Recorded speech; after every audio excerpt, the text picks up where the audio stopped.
15ची हर महिन्यात मी सोनोग्राफी केली. बायकोले चांगला पोरगा झाला पाहिजे आहे ना, मारून टाकलं मॅडम माझ्या पोराला. बायकोला अजून माहित नाही आहे.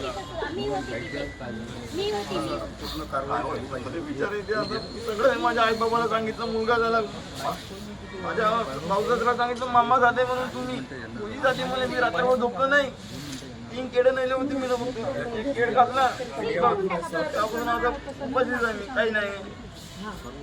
मला त्या खाऊन टाकले लोकांनी. पाहिजे ते डबल कोणत्या हॉस्पिटलमध्ये दिसले पण नाही पाहिजे. एक नर्सले काही नाही झालं, डॉक्टरले काही नाही झालं, माझ्या बाळाला झालं. याचं काय याचा प्लॅन होता. ते दुःख त्यांना नाही समजणार. आम्ही कायले चौकाने बनवते माहित नाही. गरीबाचं लेकरू मारून टाकलं आहे. व्हेंटिलेटरचा स्फोट होईपर्यंत हे जागा नसते. म्हणजे याच्या कुटुंबातून पहिला मुलगा होता. अलग जन्मला माझ्या बायको तुम्ही पाहिजे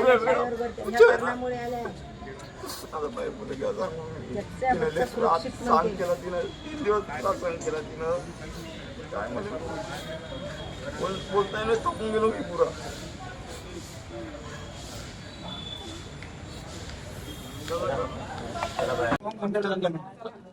मंत्री महोदय बोलतात. रेकॉर्ड करा. नमस्कार दादा, आपल्या अमरावतीमध्ये डफरीन म्हणून हॉस्पिटल आहे, तिथे बाळांचे याच्यामध्ये आग लागली. 3 बाळांचे जीव गेले आणि सगळे मेजॉरिटी बाळ आम्ही पूर्ण दुसऱ्या हॉस्पिटलमध्ये शिफ्ट केले. माझी विनंती आहे की नवीन इमारत आहे आणि आत्ताच उद्घाटन झालेलं, 2-3 वर्ष झाले आमच्या याला. फायर ऑडिट की झाला की नाही झाला, तुम्ही कडक याच्यावर कारवाई करा. स्प्रिंकलर का चालू नाही झालं, व्हेंटिलेटर कोणत्या पद्धतीचे झाले, ब्लास्ट झालं, त्याची तुम्ही एक पत्र काढून यांच्यावर जर कोणी दोषी आहे त्याच्यावर म्हणून त्याचा गुन्हा आपण दाखल केला पाहिजे. जाता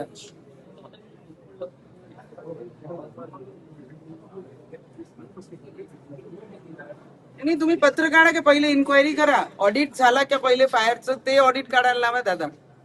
कारण 3 लहान मुलांचे जीव गेले आहे. आपल्याला ऑडिट नाही झाला असं, स्प्रिंकलर का नाही चालला, त्याचं मेंटेनन्स कोण करत होता, व्हेंटिलेटर का ब्लास्ट झालं, ही सगळी गोष्टी तर माहिती पडली पाहिजे ना. हे दुसऱ्यांदा घटना बरं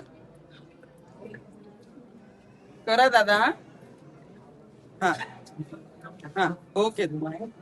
हा मला सांगितलं रवीजींनी की आपलं अमरावती येथील जिल्हा स्त्री रुग्णालयात नवजात शिशु अतिदक्षता विभागात झालेल्या भीषण आगीत 3 नवजात बाळांचा मृत्यू झाला असून या हृदयद्रावक घटनेनंतर भाजप नेत्या नवनीत राणा यांनी घटनास्थळी भेट देऊन पीडित कुटुंबाची सांत्वन केले आहे. आपल्या निष्पाप बाळाला गमावल्यामुळे वडिलांना आणि कुटुंबाला अश्रू अनावर झाले.